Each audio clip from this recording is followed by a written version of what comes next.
Oke, assalamualaikum warahmatullahi wabarakatuh. Saya akan mereview buku The Social World of Batavia, Europe, and Eurasian in Colonial Indonesia.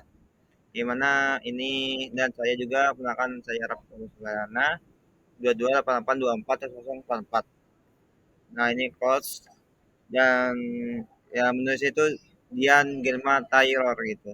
Nah di buku ini juga membahas tentang bab 2 itu pembentukan struktur sosial gitu, kolonial awal abad ke-17.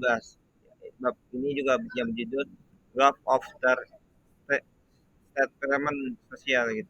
Di mana membahas pembentuk struktur sosial kolonial awal abad ke-17 sejak 1940. Struktur sosial kolonial sudah terbentuk Eropa imigran seperti cross antar bangsa Eropa lahir di Asia, Eurasia, serta kelompok Asia Kristen. Nah, itu juga ada jalur kekuasaan melalui VOC.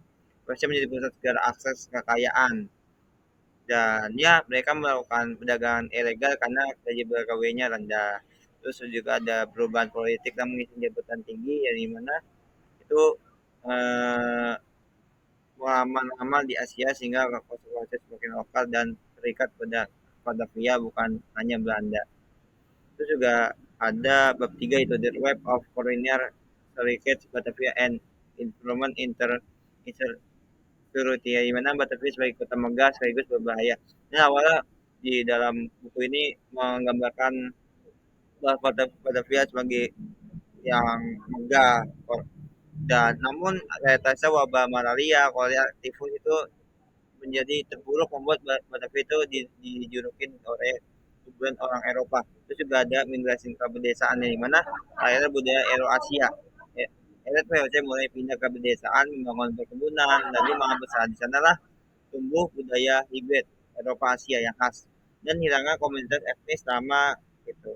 Yang Mardiskus, keturunan budak bebas bahasa Portugis ke beragama Kristen, di mana belahan beraspirasi dengan kelompok Kristen Asia lainnya.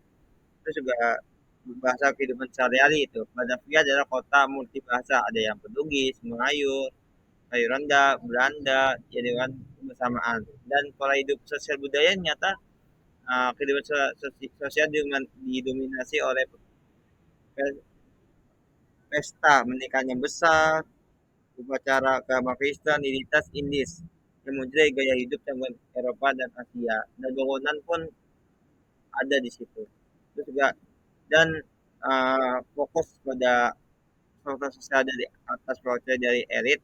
Ya, Taylor menekan bagaimana proses menentukan bentuk pasar kolonial melalui jabatan, perkawinan, dan kebijakan keluarga. Ini membantu kita melihat kolonialisme bukan sekedar sosial militer ekonomi, tapi juga rekayasa sosial. Kelebihannya menunjukkan bahwa kolonialisme membentuk pola hidup sehari-hari dan bukan hanya menjaga rempah. Ada batasan ya, narasinya masih dominasi melihat dari perspektif orang Belanda dan Eurasia elit, dan suara pribumi ini non Kristen ya, nyaris tak terdengar gitu. Terus juga ya seperti itu ya di bab 2. Terus bab 3 itu bahasa sebagai medium kekuasaan, menggunakan Portugis Melayu rendah sebagai legal frasa, menunjukkan bahwa kolonialisme Aceh tidak sebenarnya membelandakan gitu. Ini memperlihatkan identitas, tapi juga mengindikasi bahwa Belanda gagal memaksakan bahasa mereka. Nah, Yesus juga menekankan bahwa masyarakat Batavia dibentuk sebagai secara aktivitas melalui hierarki. Nah, namun pada jabatan perkawinan, namun pada abad 18 kota ini berubah menjadi paradok indah sekaligus mematikan.